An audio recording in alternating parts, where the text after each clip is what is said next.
काम करण्याची तिथे संधी उपलब्ध करून दिलेली आहे आणि जे जे काही वचनं मी दिलेली आहे, जाहीर सभेमध्ये दिले असतील, एकांतात दिले असतील, ते सर्व वचन मी पूर्ण करेल आणि भगूरच्या विकासाला माझा एक खारीचा वाटा 100% राहील.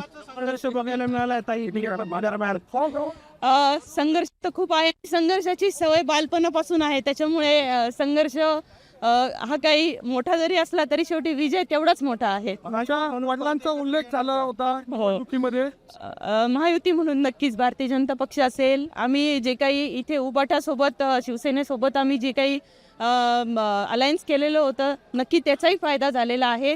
आणि महायुतीच्या भारतीय जनता पक्षाच्या सर्व पदाधिकाऱ्यांनी, आमचे गिरीश भाऊ पालवे असतील, जिल्हाध्यक्ष असतील, त्यांचे आमचे जिल्हाध्यक्ष, सर्व पदाधिकाऱ्यांचं हे यश आहे, कार्यकर्त्यांचं हे यश आहे. वडिलांचा उल्लेख गेलेला होता, त्यामुळे आम्ही प्रचार सभेमध्ये भाऊक झालेला होता.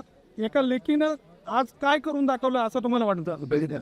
ते बघतायत मला वरतून, त्याच्यामुळे मी त्या बाबतीत जर बोलायला गेले तर जास्त अजून हे होईल. पण माझ्या वडिलांना ही श्रद्धांजली आहे. ह्याची निवड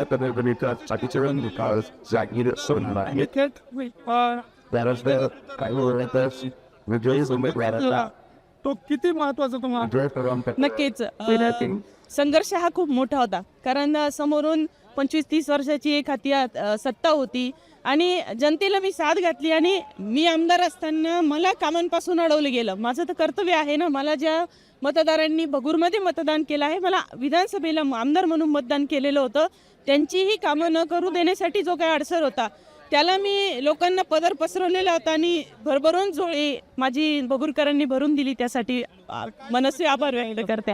खूप साऱ्या शुभेच्छा.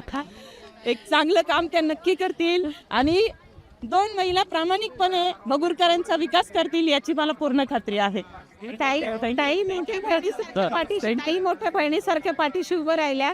एसटी कडून हे शक्य नव्हतं, ताई होत्या म्हणून आम्ही दोघींनी मिळून हा विजय खेचून आणलेला आहे. तर श्रेय त्यांना देखील मोठं श्रेय आहे त्यांच्यासाठी. थँक्यू.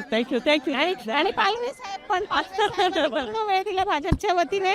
पालवे साहेबांनी जो बालेकिल्ला आहे तो जेवढे दिवस होते त्यांनी सोडला नाही, त्याच्यामुळे त्यांचं देखील अभिनंदन याच्यासाठी. अभिनंदन दादा.